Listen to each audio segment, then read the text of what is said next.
I've noticed behind me some pictures of Maestro Cecchetti teaching Anna Pavlova. And I want to connect this to the fact, because we're very particularly grateful to the people from the Royal Ballet for being here this evening, because they're going off on tour tomorrow. And I think it's wonderful that they've given up this evening to come here. And of course, what's interesting is that when Maestro Cecchetti joined the Diaghilev company for the first time, it was in Monte Carlo, where they're all off to tomorrow. So it's a lovely connection, really.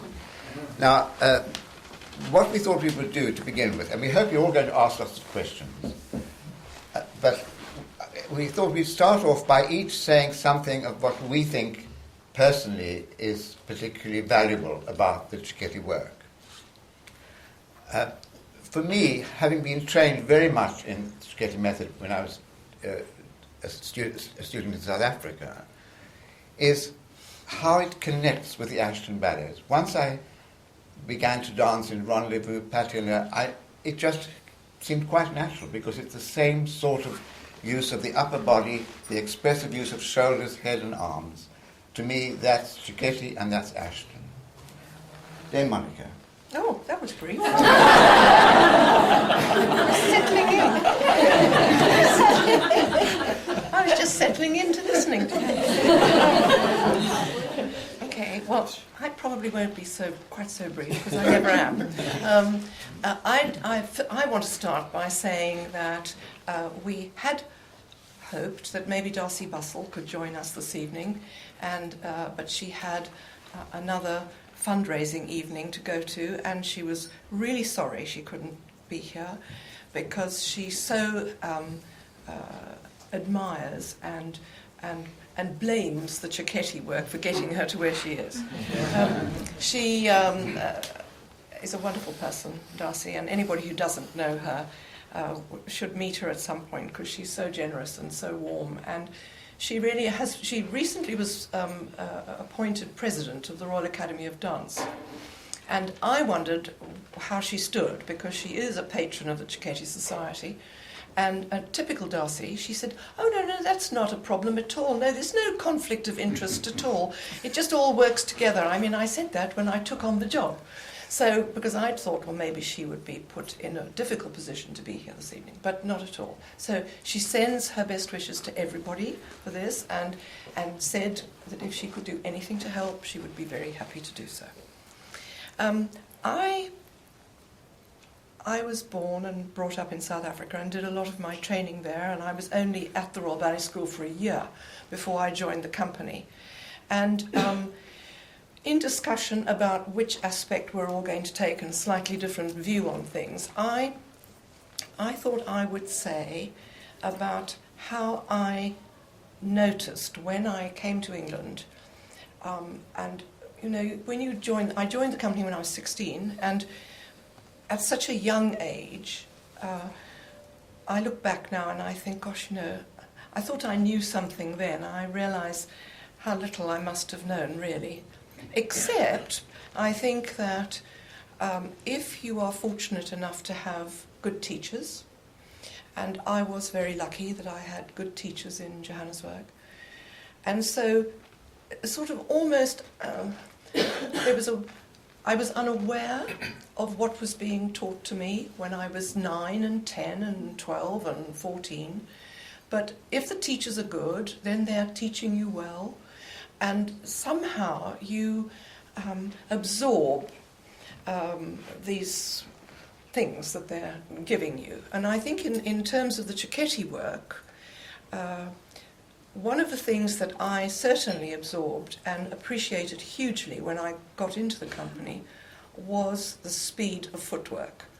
And the Cecchetti work is renowned for working what we say terre-à-terre, very close to the floor, so that the work enables your ankle to be very, very fast, because you are hardly leaving the floor. These are with warm-up exercises I'm talking about.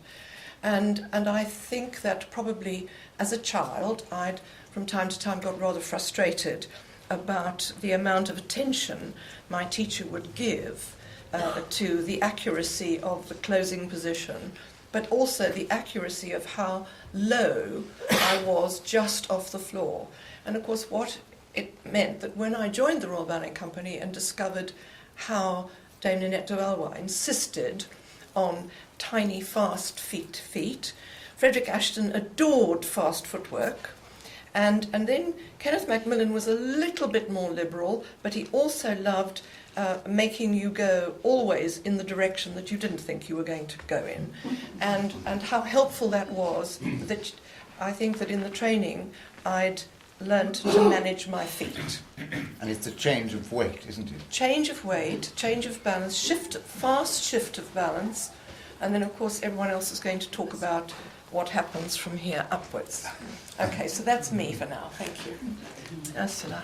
Okay, so I would like to relate the whole Cecchetti method to where I'm at the moment, because I feel I've kind of gone full circle in my career with the Cecchetti work, because when I came to White Lodge from Switzerland at the age of 12, I had actually been trained by a variety of different teachers, some coming from the Kirov, and so we were really going for everything flat out,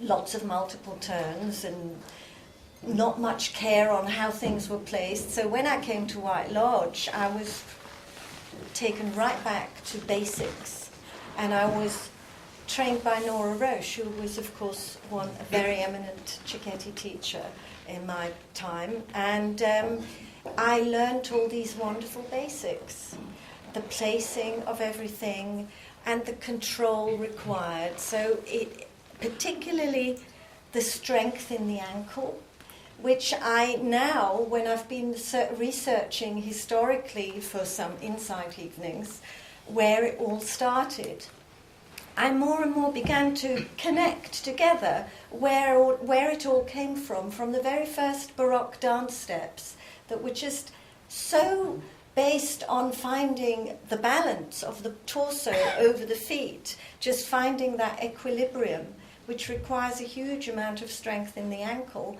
And more as I thought about this, I realised how everything has evolved from there to that Cecchetti method, the coordination of the simplest step to get everything together.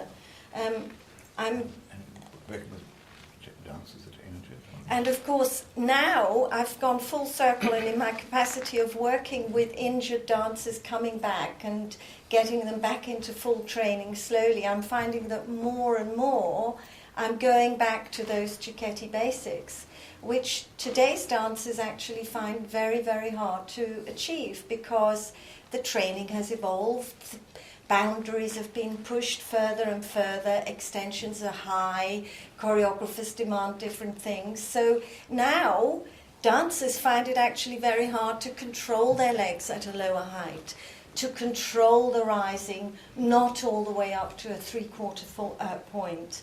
And I'm finding by applying these very specific positions, it really strengthens them up very much, and they find, like Monica was talking about, the placing of the body over the feet is so very, very important.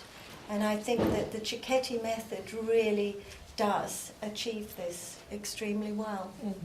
So. Christopher. Yes, I'm going to talk about coordination. I started dancing as a tapper, which is mostly sort of more natural than ballet for the human body. You're turned in, you're relaxed.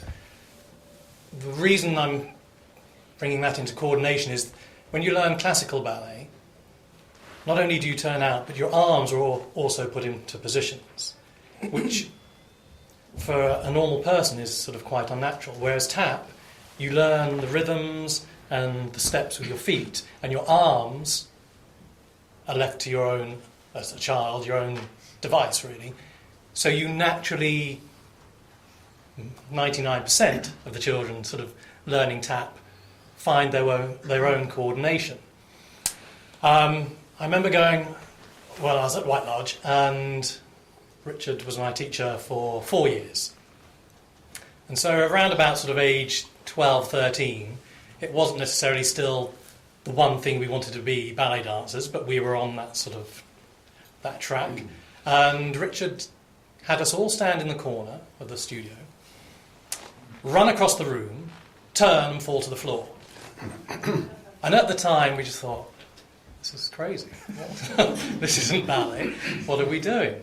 So of course we ran, and Richard, it wasn't good enough. That wasn't running. Richard wanted us to run. Not run like ballet dancers.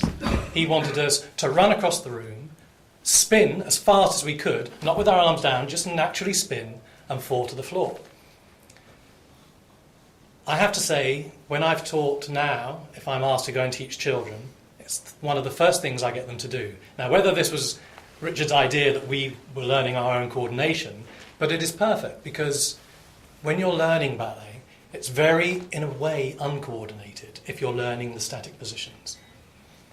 Through my sort of further 3 years at White Lodge, and we start learning the Cecchetti syllabus, the reason for running across and spinning and falling to the floor was to allow us, I believe, and I hope it's right, if not, it's all been wrong, was to find our natural coordination in a very unnatural form of movement. And I think it's brilliant. And now I'm in the job of coaching dancers in the company. I find myself often, it's hard en masse, but if I have to en masse, but if I have pas de trois or smaller rehearsals, I often find myself, a lot of the corrections are coordination. And I know there's a lot of different syllabus, the RAD and either ISTDs. For me, the Cecchetti syllabus was the most natural in coordination terms, with the arms, well, coordination with just the two legs, but also with the arms and the legs, and the arms and the body and the legs.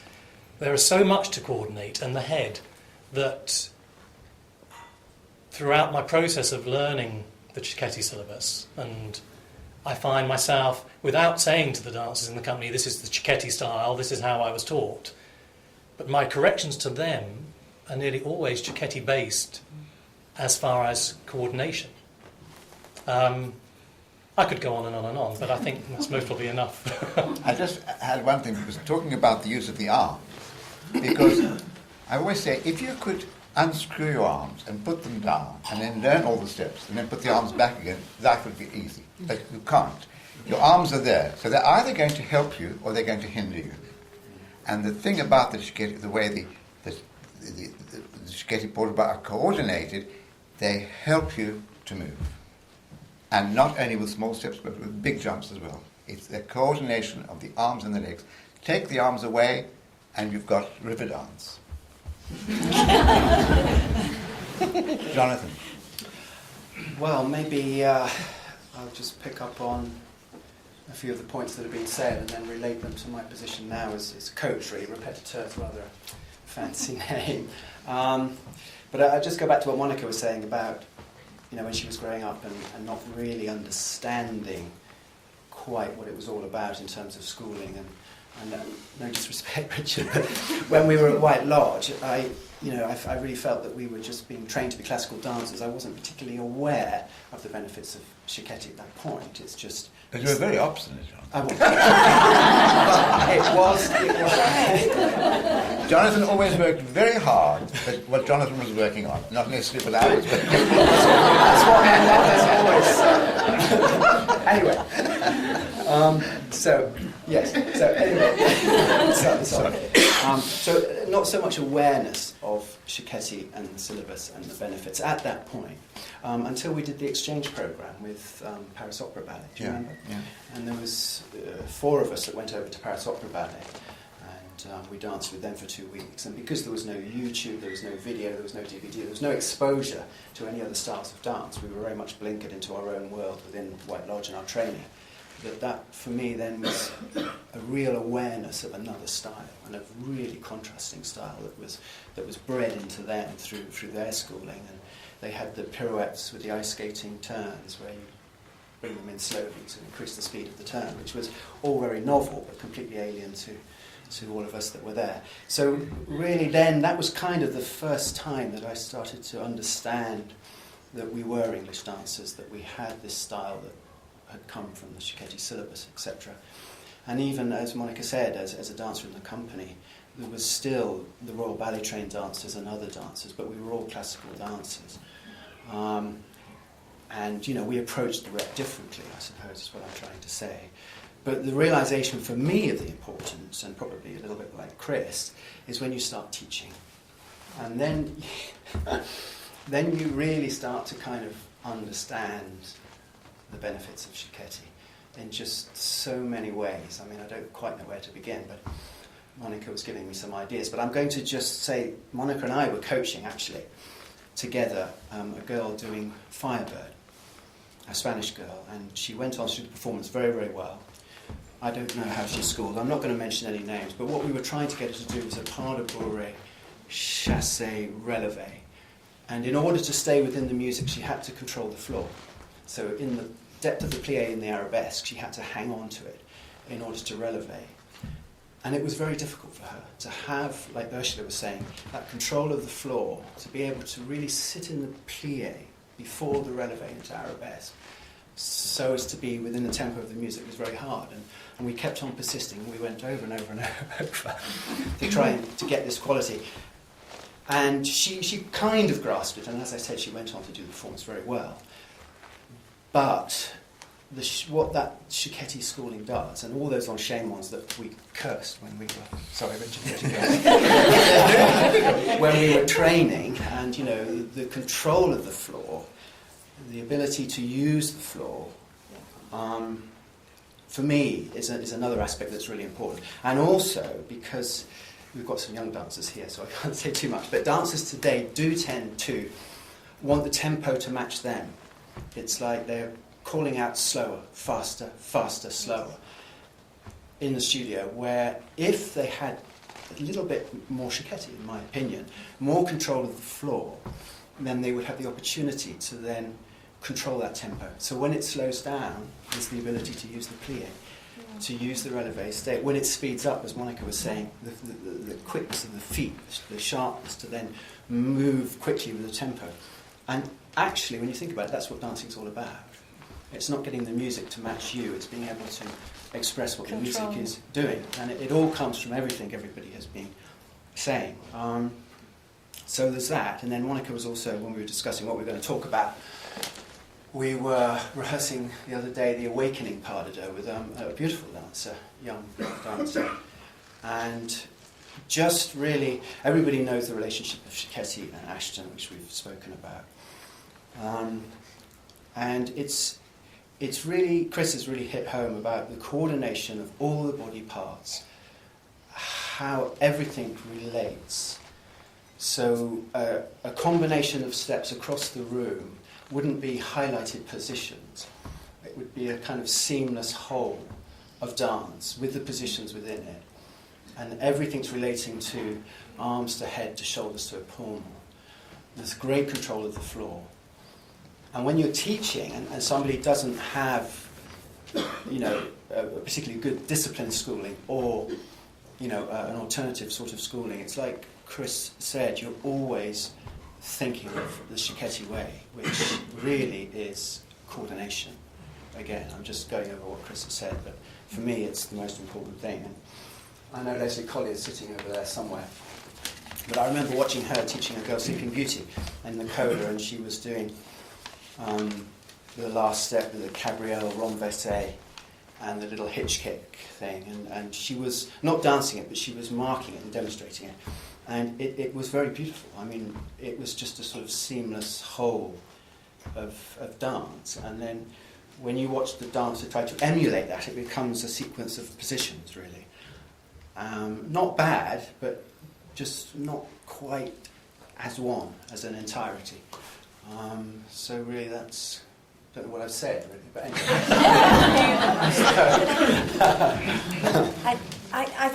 I think you talked about the plie and about the grounding and using the floor. Yeah. And I think the danger is that what is expected of the young dancers today is so many more different styles. And, I agree. And they are expected to have much higher extensions. And I think the audience looks for those high extensions, and therefore I think the dancers try to achieve that, and they try to show off those high extensions, and they tend to stay still in those positions instead of actually using them Yes. as part of the movement But and there's keeping it fluid. no reason not to be fully coordinated with a higher extension. That is very Because true. ballet will That not is go very backwards true. now. The Yeah, higher yeah. extension is here to Yeah, stay. and we're not trying to get back. No, no. Absolutely not. But because there's so much more demanded of dancers now, we just have to be careful that we don't lose this one particular element. Now, we're very lucky, for instance, to have